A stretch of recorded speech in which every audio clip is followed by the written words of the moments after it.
everyone, welcome back to my channel. Today I'm going to be doing my underrated book choices from not every genre. from like 4 genres. I don't know. It's a bunch of underrated books. Hopefully you find this entertaining.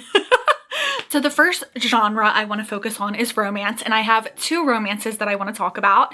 One of them is The Partner Plot by Kristina. I feel like people aren't talking about this, and this is such a cute book. So this book follows our main character Violet, and she is kind of going through a very public breakup. She is a celebrity stylist, and she's going through this public breakup. She goes to Vegas with her friends, and when she's there, she sees somebody from her past, somebody from high school. And the 2 of them kind of connect over the night in Vegas and they get married. Well, they decide to make things easier for themselves. They're going to keep up the facade that they're married, especially after she kind of mentions it in like an interview that she's married. And so they're kind of keeping up with this. So this is just a really, really fun second chance romance. I absolutely adore this book, and I also really love the other books in this series.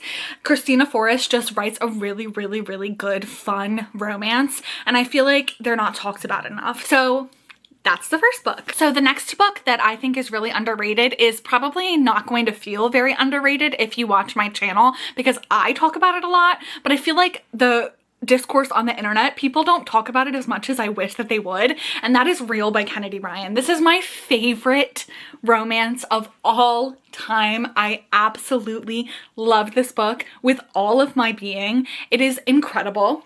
So it follows our main character, Nevaeh, and she is an understudy on Broadway. Well, one night, our main male character, Cannon, he is going to see a Broadway show, and she is on stage, she's performing, and he basically is obsessed with her. He's like, she's incredible, she's so talented, I need her to star in my new movie that I'm making about kind of like a famous celebrity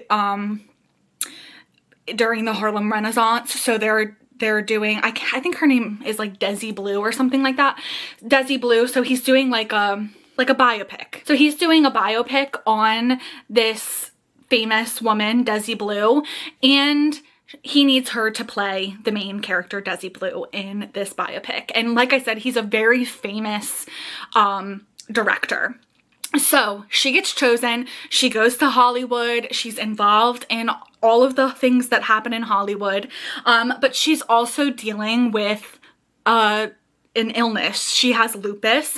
So you see her going through this really, really hard time while her life is changing, and there's a lot of family issues going on, and it's kind of like a story within a story because you also get Desi Blue's story throughout this. It's just so beautifully written, so well done. I recommend this book to literally anyone who tells me that they like romance. I'm like, have you read Real by Kennedy Ryan? Because it is so good, so underrated.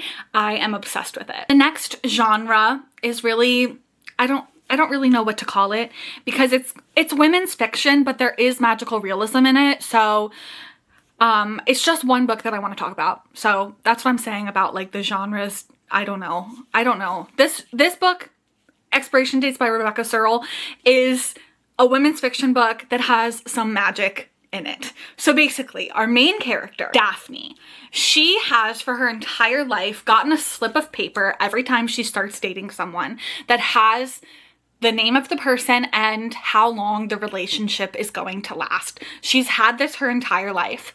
So she knows whether it's going to be 3 weeks, 6 months, however long it's going to be with the person, she knows when it's going to end. So enter our male main character, Jake.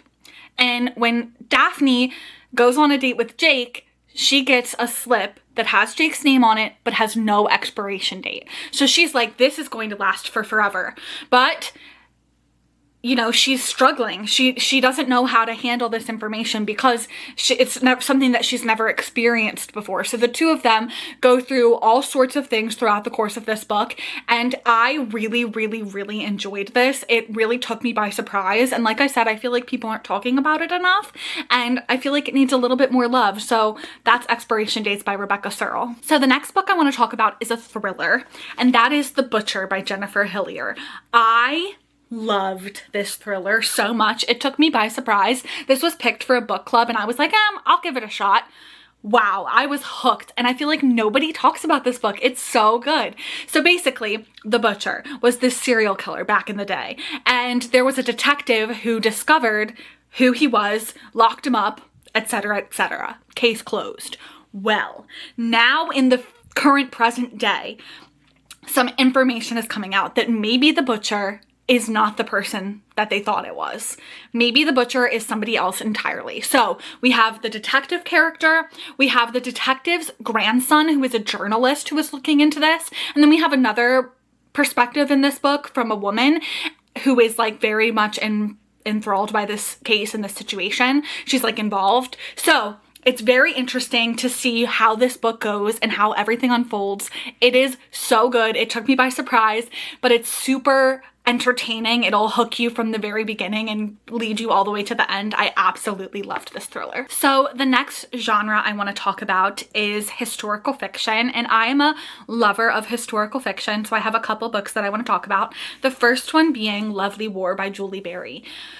This book, this book is so incredible and criminally underrated. So this book is told from the point of view of Aphrodite, and she is basically in an argument with her husband Hephaestus, and the two of them are basically talking about love. And she's like, let me tell you some beautiful love stories. So she tells the story of two beautiful love stories that are taking place during World War I. The first love story is between Hazel, who is a pianist, and James, who is a soldier. And then we have another love story, which is between Aubrey, a jazz musician, and Colette, who is a singer. So we get two beautiful love stories in here told by Aphrodite, and it's just such a unique premise. I've never read anything like this, and I just wish that more people would read it. I love it so much. Next up, we have another historical fiction that I think is severely underrated, and that is The Tattooist of Auschwitz by Heather Morris. And this book follows a man called Lael, and he is Jewish, and so he is taken to Auschwitz, but he speaks more than one language, so they use him as a tattooist, tattooing the numbers on people when they first come in. So he is kind of really involved in what's going on at the camp.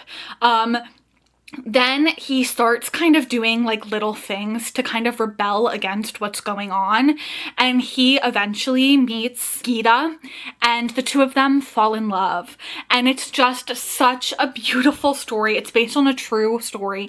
It is just so incredible. Heather Morris does an amazing job. This book is really short. I read through it really quickly, but I couldn't recommend it more. So next up, the next genre I want to talk about is YA, specifically YA fantasy, and the book I want to talk about is Fable by Adrienne Young. Now, Adrienne Young has kind of hit her stride recently. A lot of people love her adult books that she's been putting out, but I wanted to draw attention to this YA book because it is so good, and this is what made me fall in love with Adrienne Young's writing. So this follows our main character, Fable, and she is left by her father on this island when her mother unfortunately dies. So her mother dies, her father leaves her alone, abandoned on this island, and she's kind of forced to find ways to survive. So using her skills that she learned from her mother, she becomes a dredger. So she is like uncovering gemstones and basically saving up money because her goal is to find her father and join his crew like she believes that she's meant to. So she comes up with this like tricky relationship with this character named West, and West has a ship. So she basically convinces him to take her on this journey to find her father by revealing some secrets that kind of like draw him in. And the two of them have this kind of like on and off like kind of romance going on, but they also kind of like are anti each other. It's just really, really good. And this book and the second book are just incredible. There are some spin-off books to this series that I haven't read yet, but are high up on my list of books I want to read. I absolutely loved Fable by Adrienne Young. The next book is another book that's by kind of a popular author. This is a fantasy book. It's by a popular author, but it's like one of his like least well-known books, and that is Wolfsong by TJ Klune. This entire series rocked my world when I read it for the first time. I read it for the first time on my Kindle, and then they released these beautiful editions that I had to buy.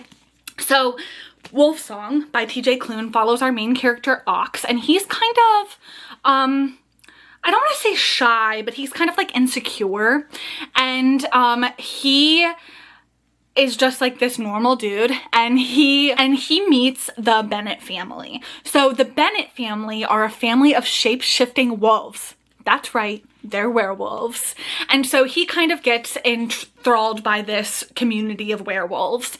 Well, he falls in love with this character named Joe, and unfortunately the two of them get separated, so they kind of have to deal with that. And then when they come back together, it's them like putting up with like all of these different things that have happened in their lives, and it's just so incredible. You'll love where the story goes. The love story is so strong in this one. It's just so beautiful. This book, all the books in this series are just incredible. I love the way that it's written, like the way that he writes, the way the wolves think is just so cool. I absolutely love this book. And finally, we have one more fantasy book, and that is The Road of Bones by Demi. Again, another one that I talk about a lot, but I feel like is not talked about as much as it should be in the world as a whole.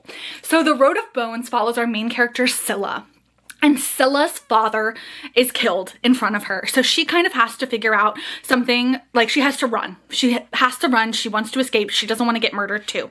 So she runs into the Blood Axe crew, and she essentially convinces them to let her join them on the Road of Bones on their journey to a city called Copa.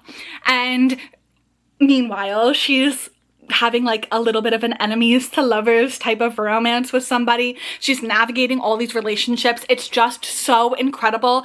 This book is really heavy on the fantasy. The romance is definitely a big part of it, but it's definitely a romantasy, but the fantasy in here is really, really good. The magic system is really cool.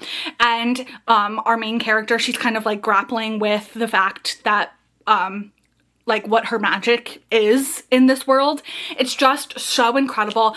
I absolutely loved this. I loved it so much, and I highly recommend it. So that is all of the books that I wanted to talk to you today about, and so I hope that you enjoyed it and found something new to read, and I will talk to you in the next one. Bye!